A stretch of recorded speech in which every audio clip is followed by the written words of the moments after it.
Bonjour mes frères et sœurs, je vous souhaite tous une bonne année, une bonne et bénie 2021. Et j'espère qu'on puisse se rencontrer le plus vite possible à l'église même. Parce que honnêtement, vous me manquez tous. Ce matin, je voulais bien aller à Philippiens chapitre 1. Philippiens chapitre 1. Et on commence à lire en verset 3. Et là, on lit, « J'ai dit à mon Dieu ma reconnaissance de tout le souvenir que j'ai de vous.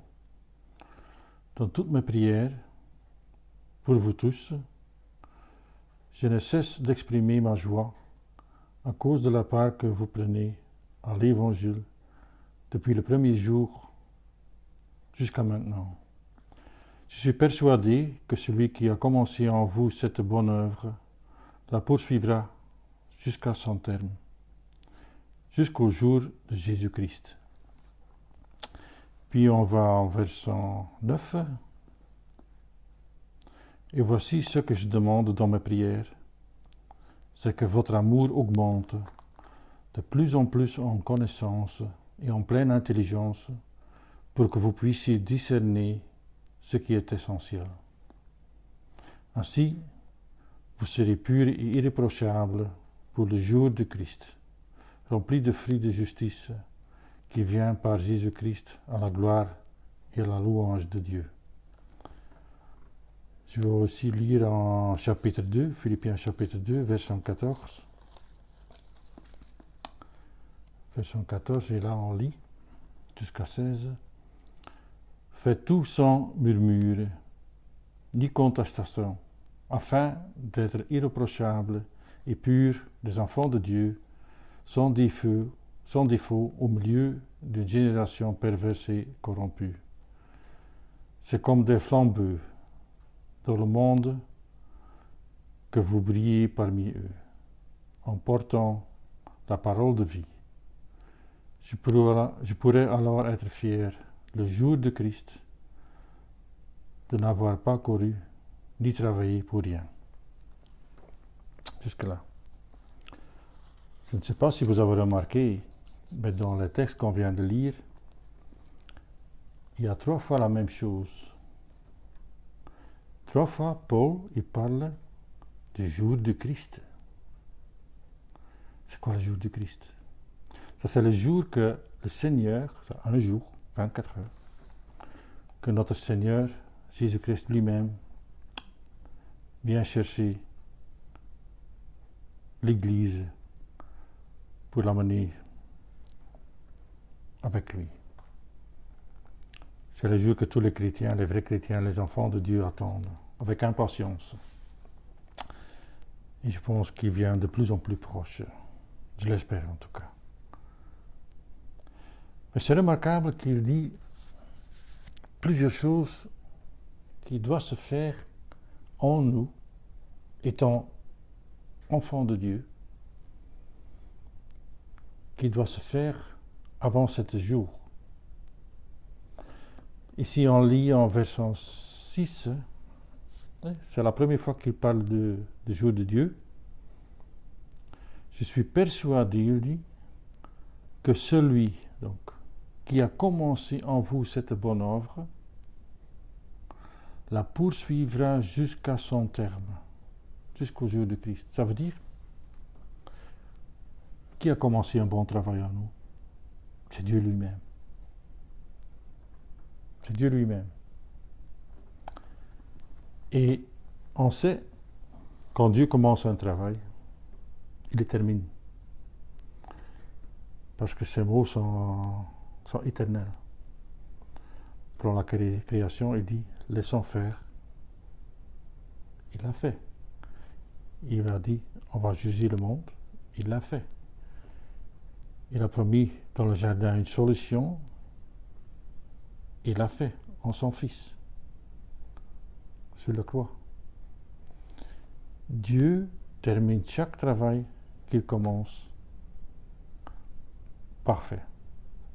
Ça se termine toujours comme Dieu le veut, comme il a planifié, comme ça doit être fait, en ligne avec son mot, toujours. Et c'est ce qu'on lit ici, donc avant le jour que notre Seigneur Jésus-Christ va revenir pour nous chercher, il dit que le travail, l'œuvre qu'il a commencé en nous, en verset 6, il poursuivra, il va le terminer, il va le faire jusqu'à son terme. Ça veut dire que ce travail qu'il a commencé en nous sera que terminé juste au moment nécessaire, le jour du retour de son Fils, notre Seigneur Jésus-Christ. N'importe quelle œuvre qu'il a commencé en nous, en vous, femme ou homme, n'importe, il va la terminer, mais ce sera que terminé juste au bon moment. Et on n'a rien à voir là-dedans. Toute la gloire est à lui parce que c'est son travail, c'est son œuvre, et c'est lui qui va le terminer, et c'est lui qui le poursuivra, et c'est lui qui sait quel est le jour de retour de son Fils. Donc c'est lui seul qui sait planifier son œuvre en nous pour qu'on soit prêt le jour du retour de son Fils. Personne d'autre. Personne d'autre. Ça, c'est une sécurité qu'on a en nous qui est incroyable. Il n'y a personne au monde qui a ça, seuls les enfants de Dieu. Seuls les enfants de Dieu. Nous sommes les seuls hommes et femmes qui sont sûrs de la fin du travail de Dieu en nous. Il faut avoir peur, il ne faut pas être nerveux, que ça ne se continue pas. C'est dans les mains de Dieu lui-même. Et c'est lui qui sait quel est le jour du retour et c'est lui qui a planifié le travail en nous pour qu'il soit terminé ce jour-là. C'est une sécurité incroyable, une sécurité sûre. Quand Dieu le dit, ce sera fait. Puis, la deuxième chose qui doit être faite avant ce jour de retour de notre Seigneur, le jour du Christ, qu'est-ce qu'il dit? On lit en verset 9. Ici, on voit une prière de Paul. C'est vraiment ça demande. Il demande que notre amour augmente. Pas l'amour l'un vers l'autre, non. Enfin, ça, je pense que c'est la prière de tout le monde, de chaque enfant de Dieu, mais il dit que notre amour augmente de plus en plus en deux choses. En connaissance et en pleine intelligence. Donc en connaissance, c'est pour être sûr de ce qui est juste. Et en pleine intelligence, c'est pour savoir juger correct. En ligne avec le mot de Dieu. En ligne avec notre Seigneur. Donc, il faut avoir un amour pour avoir cette connaissance et cette intelligence. C'est une prière de Paul, donc ça veut dire que c'est très important. Mais pourquoi est-ce qu'on a besoin de ça? Pourquoi est-ce qu'on a besoin de ça pour le jour de Jésus-Christ, pour le jour du retour de notre Seigneur, pour le jour qu'on soit ensemble avec lui pour toujours? Et là, il dit ça en verset 10, excusez-moi, pour que vous puissiez discerner ce qui est essentiel. Et je pense que dans le temps qu'on vit maintenant, il y a une chose qui est importante, c'est pouvoir discerner ce qui est essentiel. Parce que malheureusement, quand je regarde autour de moi, quand je regarde dans le monde, je vois que de plus en plus d'églises quittent la bonne voie et suivent un évangile de démons. Ce sont des mots graves et durs, je sais bien, mais en Amérique, à mon avis, c'est presque 80% des églises. Ça commence en Europe aussi, de plus en plus. Alors, étant église ici à Rollers,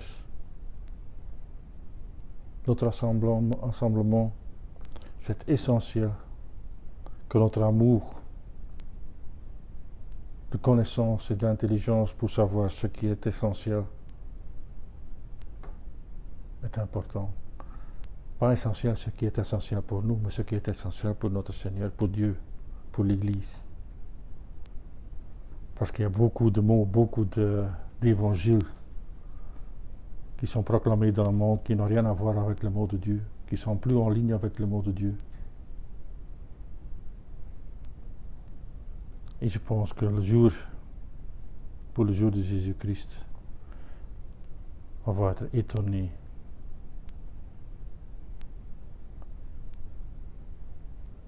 pour la quantité d'églises qui ont quitté la bonne voie. Et c'est une prière de Paul, déjà dans ces jours-là, qui dit c'est mon prière,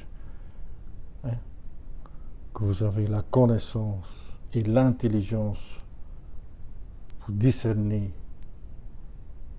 ce qui est essentiel. Et ce sera fait si on laisse travailler notre Dieu, son œuvre en nous. C'est ça l'œuvre de Dieu. Ça, c'est l'œuvre de Dieu en nous.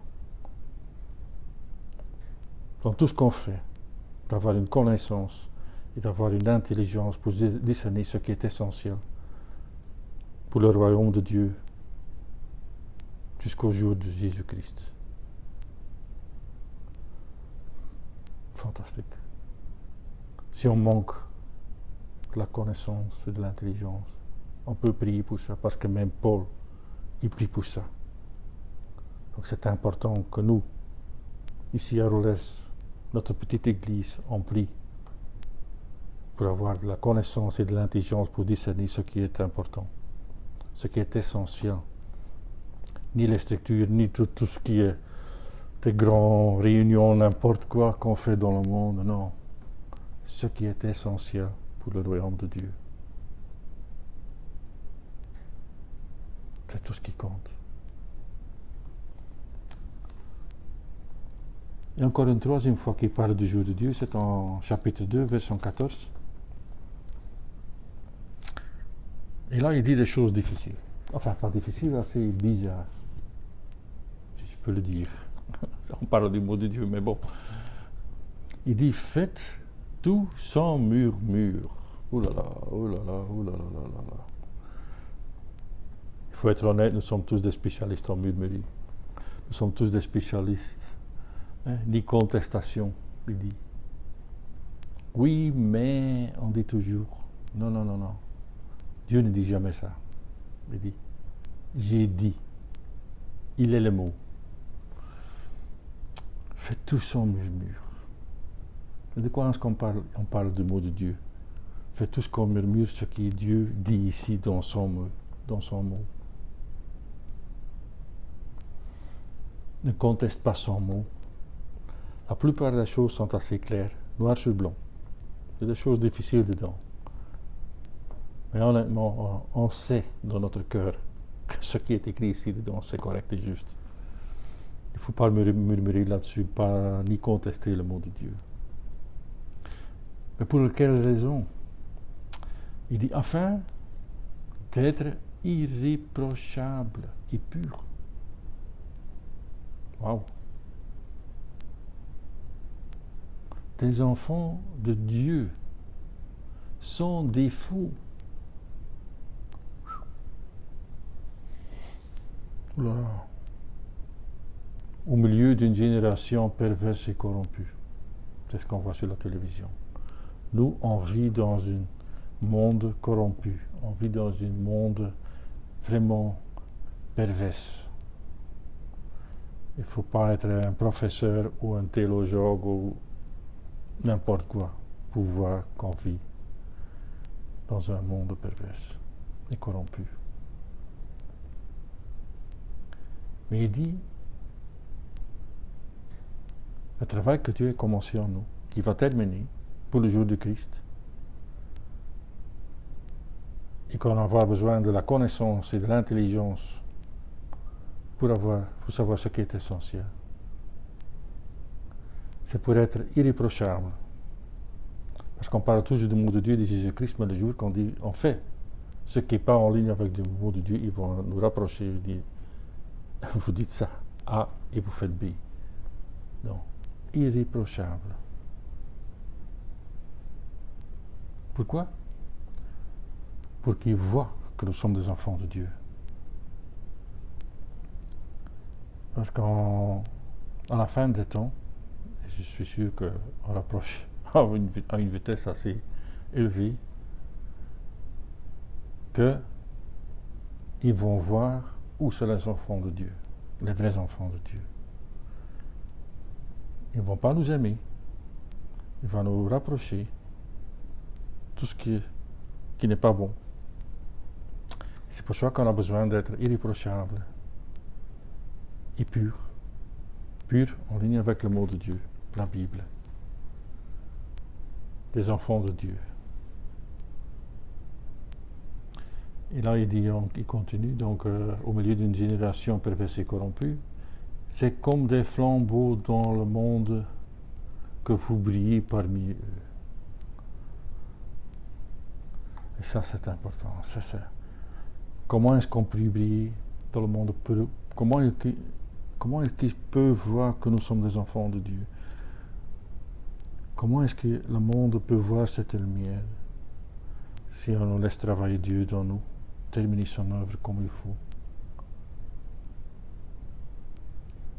pour que nous soyons irréprochables et purs? Ça va se remarquer.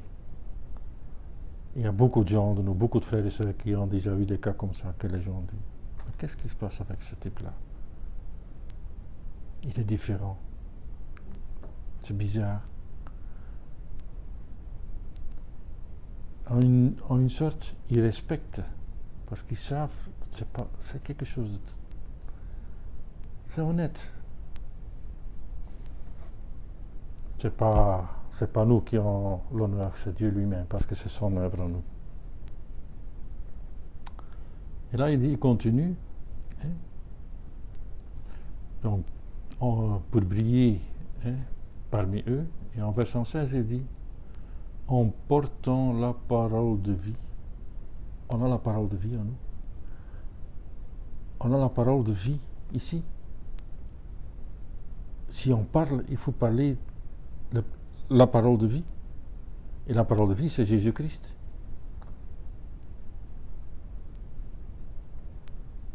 Il dit alors, je pourrais alors être fier du jour du Christ. Ah, c'est magnifique. Hein? Paul dit, bon travail que j'ai fait, bonne prière, et je vois que ça, l'œuvre de Dieu travaille en vous, que vous êtes irréprochable, vous avez de la connaissance et de l'intelligence pour le jour du Christ. Vous portez la parole de vie en vous. Vous parlez la parole de vie. Il ne faut pas cacher la parole de vie en vous parce que je lis la parole. Non, non, non. Il faut la distribuer, il faut la vraiment donner au monde.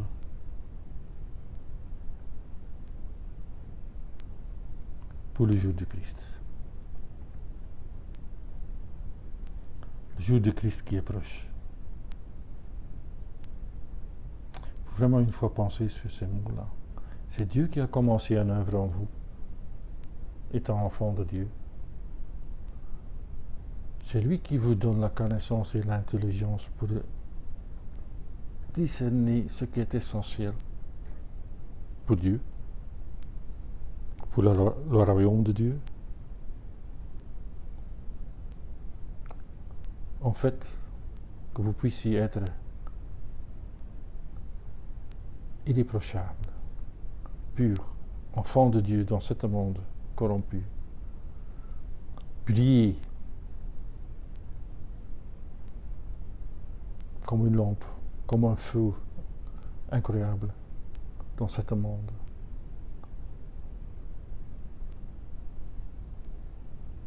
Et parler les mots de Dieu. donné au monde, comme on dit ici, hein, la parole de vie. C'est seulement Jésus-Christ qui est la vie. Il n'y a pas de vie sans lui.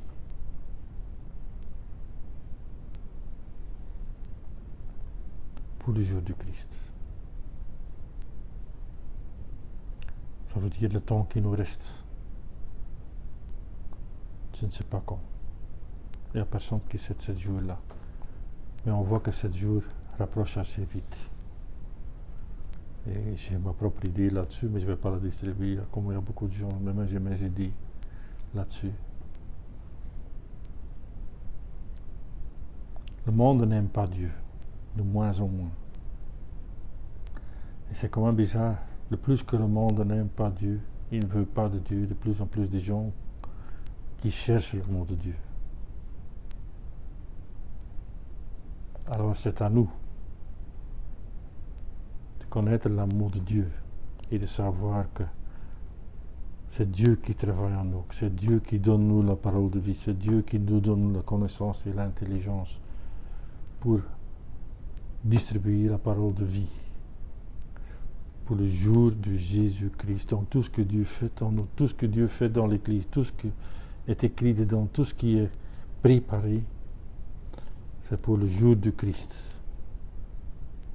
Donc il ne faut plus avoir honte, plus avoir peur, plus avoir s'excuser,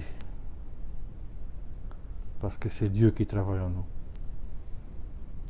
Il n'a pas peur parce que le jour du Christ est assez proche, plus proche qu'on pense. Qu'est-ce qu'on a à perdre? Le jour du Christ, il viendra. Dieu en parle ici 3 fois, en 2 chapitres. Le jour du Christ est décidé par Dieu. Mais avant ce jour, Dieu fait un travail en nous qui est pur, irréprochable,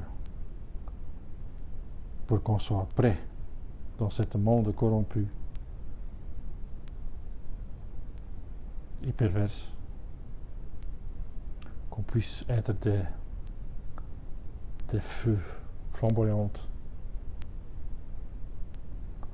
et on puisse parler